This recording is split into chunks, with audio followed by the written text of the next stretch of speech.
definitely made a big difference. The car's characteristics in the corners have just completely changed. So the original.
Hi guys, welcome back to the channel. You join me here at Car Mad Dad HQ. I've got Matt from Suspension Secrets downstairs just setting up as we speak to get the M2 Competition onto the ramps and have a look at how it's currently set up from factory and have a chat about what it will do once we've sort of made the tweaks to the car. A lot of people contact myself sort of discussing why we would make changes to the car from factory, i.e., you know, the M division at BMW make a world-class car. However, when they build that car, they also have to confine to a level of regulation and sort of make sure that the car is tuned for everyday drivers as much as sort of more spirited and track-focused drivers. So there is ultimately an element of compromise in the handling of performance of the geometry. And what Matt and Suspension Secrets do is they come and optimise that for how you want to use your car. There's no point in me trying to explain to you what Matt does or how he does it because I would get lost before he even started. But he has got a literally game-changing website at Suspension Secrets, which I'll put a link to in the comments section below.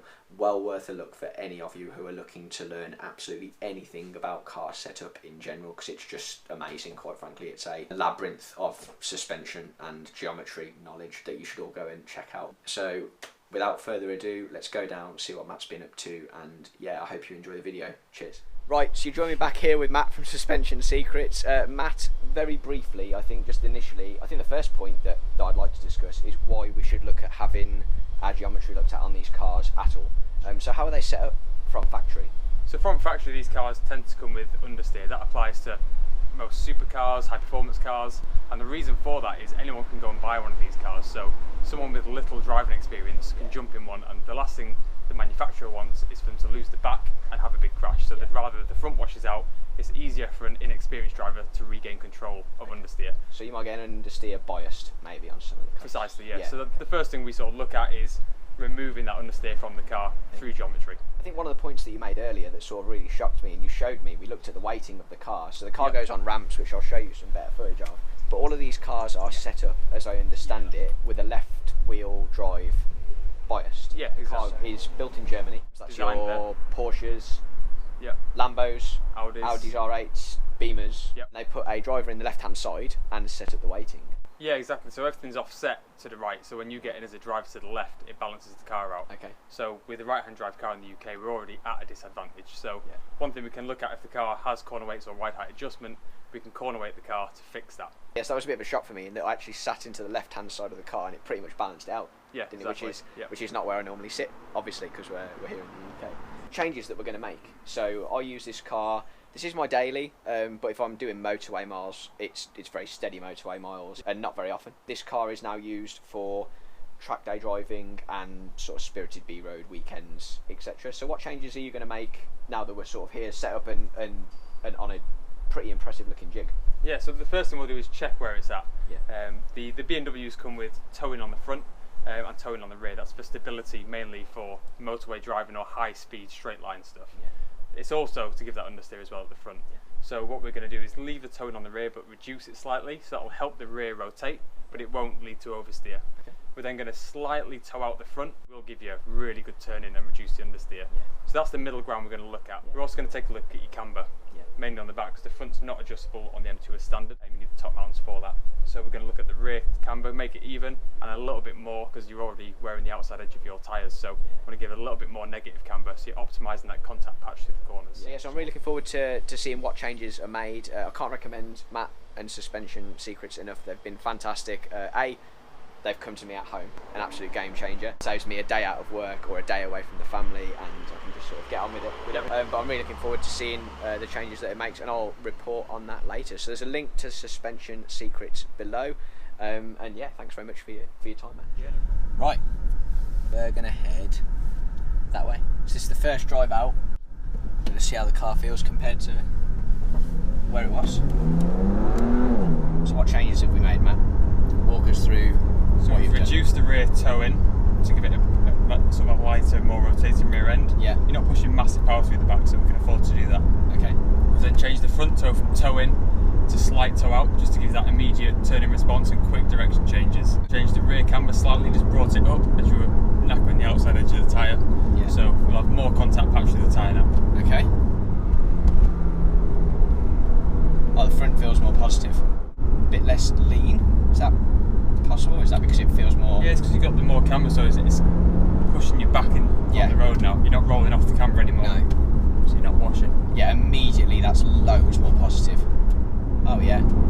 Yeah, so if you had the toe in, then when you turn the wheel, the car reacts slower than you're turning. Whereas with the toe out, as soon as you turn the wheel, the car's going to react intuitively with you, effectively. Yeah. You'll go left to right much sharper, much cleaner. And then the back essentially should help that come round. Yeah, exactly. So with the toe in on the back, if you run too much, it pushes the nose on because it's got so much grip, pushing them in forward motion.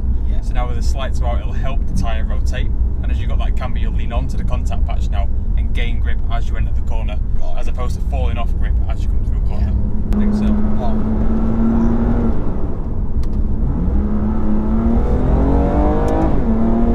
You had to throw it into the corner a bit with this car. You had to sort of muscle it around. Yeah. Whereas now, yeah, it just feels so much more eager to go in. Yeah, exactly. How much of adjustment have you put in there? Sort of, if you had to put a percentage or degree on it, what are we talking? So we've increased the rear by roughly 0.3 to 0.4 of a degree, so not huge amounts, but a little subtlety makes a big difference. Toe, we've only changed about 2 millimeters per wheel. Yeah. But again, makes a big difference. It's huge, isn't it? You talk about these small adjustments, and it's not far off night and day. Yeah, exactly. Very obviously, car. yeah, very obviously the same car, just complete different characteristics immediately. Yeah, exactly.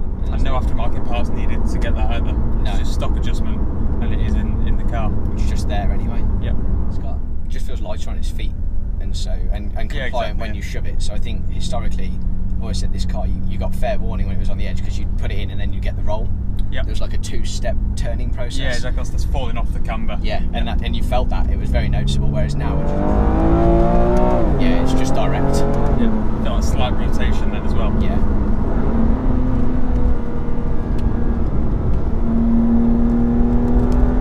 Oh yeah. There's no 2-step anymore. Yeah. There's no turn and then feel the edge. It's just go. And you get more feedback off the tyres for that as well. So immediately you know where the grip is, because you're not waiting for the roll first. Yep. You feel the edge of the grip straight away. That's impressive. That's amazing. It's brilliant. Great. Yeah, and it wasn't, like I say, no slouch before, but now there's just so much more. Oh yeah. It's just making the tyre work. Yeah. That's all we've done. It's just so much, obviously, the tyre's in such a better place. So initial thoughts are, it's definitely made a big difference. The car's characteristics in the corners have just completely changed. So the original stock setup before you head for springs, spacers, etc., is that the car turns, but you get additional roll from tyre wall. Yeah. Whereas now you turn and the car feels so much more eager to go in. And the car's just flatter instantly. So then when you do get a bit of push, you can immediately feel where the tyre is. And when you do get a bit of give, it's not roll and give, it's just turn, and there's the there's the point. The other reason for that turn in response is if you run in toe in, as you turn that wheel, you've got to go past 0 to then have toe out to give you the steering angle. Whereas now it's already got the steering angle, so it's immediate response. So transition from sort of left to right, exactly. it's already there. It's already there instead of rolling the car. Exactly. Oh yeah. And you should always have smooth steering input, but in the event that you are a bit jaggy with it, you're avoiding a deer. You're allowed to. You're allowed to get away with it a bit more.